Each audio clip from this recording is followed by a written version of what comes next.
ugliest truck designs that actually sold well.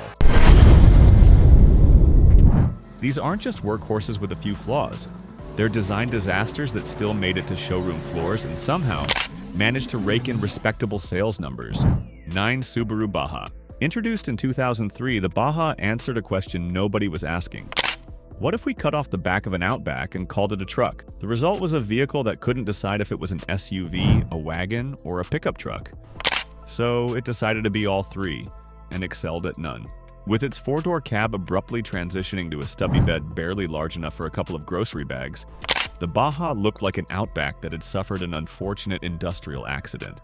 The styling was further compromised by Subaru's insistence on offering it in eye-searing colors like Baja Yellow, ensuring that this automotive mullet wouldn't just be visually confusing, but impossible to ignore.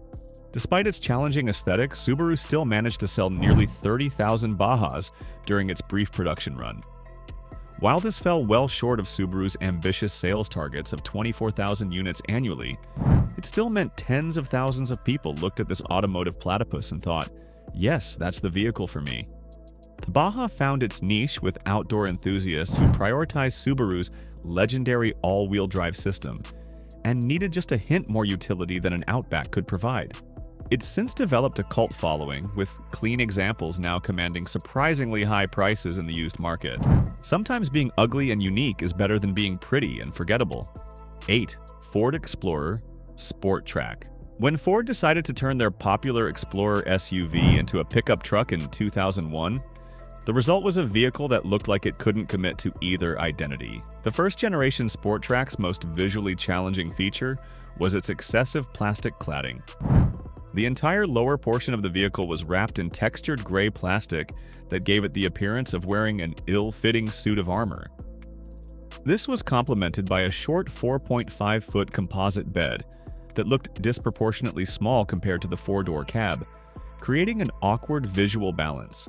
The overall proportions were decidedly ungainly, with the Explorer's already boxy body stretched to accommodate both a full second row of seating and a pickup bed. The result was a vehicle that appeared unnaturally elongated, like an Explorer that had been pulled from both ends in a taffy machine. Ford seemed aware of the bed's inadequate size, offering a plastic bed extender that only highlighted the design compromise further. When deployed, this accessory made the truck look even more cobbled together, like an aftermarket modification rather than a cohesive design. Despite its ungainly appearance, the Sport TRAC found surprising success in the marketplace. Ford sold over 235,000 units across its two generations, with the first generation moving approximately 171,000 examples. The second generation, introduced in 2007 with slightly more cohesive styling, added another 64,000 sales before production ended in 2010.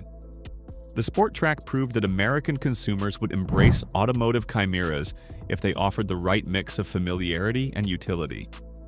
Its success helped pave the way for other SUV-based pickups, showing that sometimes being first to a segment matters more than being the most beautiful. 7. Chevrolet Avalanche. At number 7, we have a truck that looked like it was wearing plastic armor. The first-generation Chevrolet Avalanche.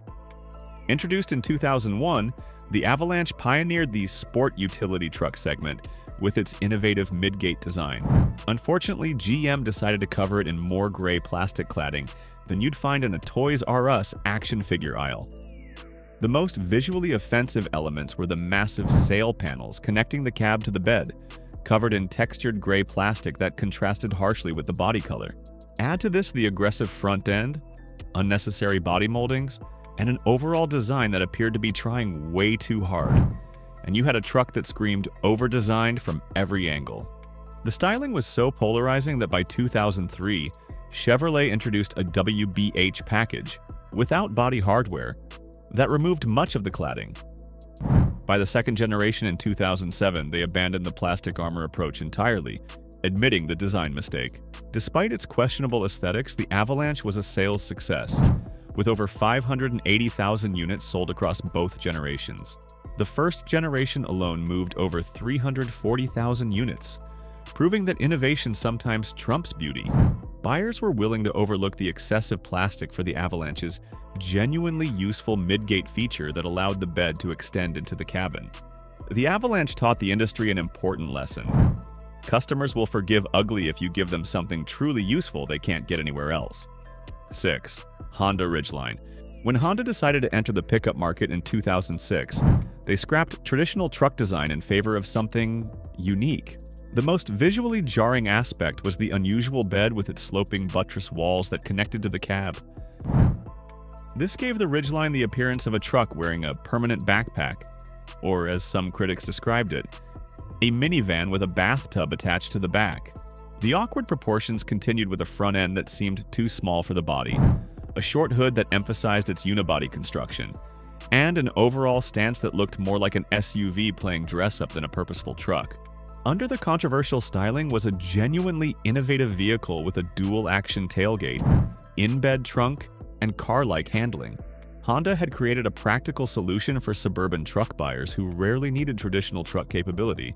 Despite being mercilessly mocked by truck enthusiasts, the first-generation Ridgeline found its audience, selling over 250,000 units during its production run. Honda had correctly identified a market for a more civilized truck, even if the execution aesthetically left much to be desired. The Ridgeline proved that for many buyers, practicality and comfort outweighed both conventional truck capability and conventional truck looks. Sometimes being the ugly duckling in a segment full of tough guy styling is actually a selling point for those who want something different. 5. Lincoln Blackwood. For the 2002 model year only, Lincoln decided what the world really needed was an ultra-luxury pickup truck with a trunk instead of a bed. The Blackwood's most distinctive and questionable styling feature was its cargo box, lined with stainless steel and trimmed with simulated black wood. Hence the name. This fake wood paneling wasn't just on one panel, but wrapped completely around the bed, making it look like the automotive equivalent of 1970s basement wall decor. Making matters worse, Lincoln decided that truck buyers wouldn't actually want to use their truck bed as a truck bed. Instead of a traditional tailgate, the Blackwood featured split Dutch doors that opened horizontally, paired with a power tonneau cover that transformed the bed into what was essentially a weatherproof trunk. The result was a vehicle with an identity crisis. Too luxurious and impractical for truck buyers, too truck-like for luxury buyers, and too visually confusing for pretty much everyone. Lincoln planned to sell 13,000 Blackwoods annually, but managed to move only about 3,300 units in its single year of production. While this makes it a commercial failure by Ford standards, the fact that over 3,000 people were willing to pay nearly $53,000, equivalent to about $85,000 today, for such an aesthetically challenging and impractical vehicle is still remarkable.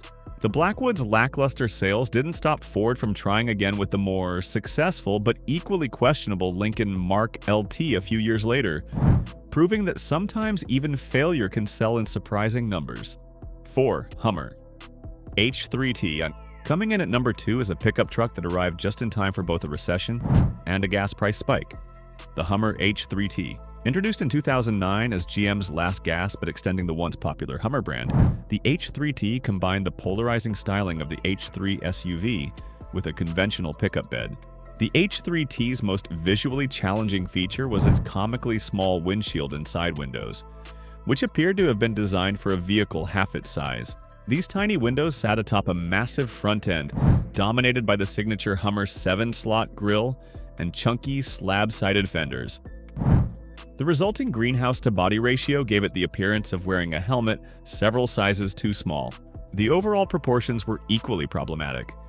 The H3T stood unnecessarily tall, with a body height that created excessive visual mass while delivering minimal interior space. The 5-foot bed looked tacked on rather than integrated, creating a silhouette that appeared disjointed and cobbled together from different design studies. Perhaps the most visually jarring aspect was seeing these military-inspired vehicles navigating suburban environments. With their imposing stance and aggressive styling, they looked comically out of place at shopping centers and school pickup lines, environments where most actually served duty. Despite its challenging aesthetics, impractical design, and unfortunate timing, GM still managed to sell approximately 2,700 H3Ts during its brief production run. At a starting price of around $31,000, equivalent to about $42,000 today, That represents over $83 million in sales of a vehicle that prioritized image over practical truck utility. The H3T found its market among die-hard Hummer enthusiasts and those who wanted to make a statement with their vehicle choice. It remains proof that brand loyalty can overcome both aesthetic and practical shortcomings, though not enough to save the Hummer brand itself. SSANGYONG Supotchu, never officially sold in the United States, this pickup truck nonetheless deserves recognition for its truly baffling design choices and surprising international sales success. The ACTYON Sports featured what SSANGYONG called a sports utility truck design, with a sharply sloping nose that created a profile unlike any other pickup. The front end looked perpetually sad with drooping headlights and a downturned grille that gave it the appearance of a disappointed fish. The cab's curved roofline clashed dramatically with the traditional pickup bed, creating a vehicle that looked like two completely different design teams had worked on it without speaking to each other. The proportions were so unusual that it appeared compressed in the middle, as if it had been in a minor collision at the factory. No color option could save the Action Sports from its fundamental design issues, though SSANGYONG certainly tried with everything from bright red to metallic green. Despite its challenging aesthetics, the Action Sports sold surprisingly well in markets across Europe, Asia, and South America. SSANGYONG moved over 250,000 units during its production run, making it one of the company's most successful models. It offered affordable utility with Mercedes-sourced diesel engines at a competitive price point. The Action Sports proves that in many markets, value and functionality can completely overcome aesthetic shortcomings. It also demonstrates that beauty standards for vehicles like people can vary dramatically across different cultures. Second, Suzuki Equator. When Suzuki decided to enter the American pickup market in 2009, they took the most uninspired approach possible. They simply rebadged a Nissan Frontier and called it a day. The Equator's most distinctive feature was, well, there barely was one. Suzuki's designers apparently spent their entire creative budget on designing a new grille and slapping Suzuki badges on what was otherwise completely a Nissan Frontier. The result was an identity so forgettable that even Suzuki salespeople struggled to remember they sold a pickup truck. The complete lack of design originality created a vehicle with no visual personality whatsoever, the automotive equivalent of store-brand cereal. It was neither ugly nor attractive enough to elicit any emotional response, existing in a visual limbo that practically guaranteed nobody would remember seeing it. Suzuki had hoped the Equator would help bolster their struggling American business, but the truck sold fewer than 7,000 units over its entire production run. With annual sales never exceeding 2,500 vehicles, it became one of the rarest production trucks of the modern era, though not for reasons Suzuki would have hoped for. The Equator proves that sometimes being forgettably derivative is an even greater design sin than being memorably ugly. At least the other trucks on our list had the courage of their questionable convictions. First, Chevrolet SSR. Our number one pick proves that sometimes the ugliest trucks are the ones trying the hardest to be cool. The Chevrolet SSR. Introduced in 2003, the SSR stands for Super Sport Roadster, was Chevy's attempt to create a retro-styled convertible pickup truck hot rod, combining literally every automotive trend of the early 2000s into one confused package. The SSR's most visually challenging feature was its cartoonishly exaggerated fenders and bulging hood. Styled after 1940s Chevrolet trucks, but inflated to proportions that made it look like a caricature rather than a homage. These oversized elements sat atop a frame that was comically small in comparison, creating a top-heavy appearance that resembled a child wearing their parents' shoes. Adding to the visual chaos was a power retractable hardtop that transformed this already confused vehicle from an odd-looking truck to a completely nonsensical convertible pickup with no practical cargo capabilities. With the top down, the SSR looked like a concept car that had somehow escaped from an auto show before the designers could fix its proportions. For a vehicle with such a massive footprint, the SSR offered minimal utility. Just 2 seats and a shallow, carpeted bed that couldn't handle actual truck duties. It was neither a useful truck nor a proper sports car, weighing in at a hefty 4,700 pounds, while initially offering just 300 horsepower. Despite its eye-watering price tag of $42,000, equivalent to about $67,000 today, GM still managed to sell nearly 24,000 SSRs during its production run. The company had originally projected annual sales of 13,000 units, but never came close to meeting that target in any single year. The SSR has since become a cult classic, with dedicated owner clubs and appreciating values in the collector market. It stands as perfect proof that sometimes the most commercially unsuccessful vehicles are the ones that take the biggest design risks, and that with enough time, even the automotive equivalent of a fashion disaster can find its admirers.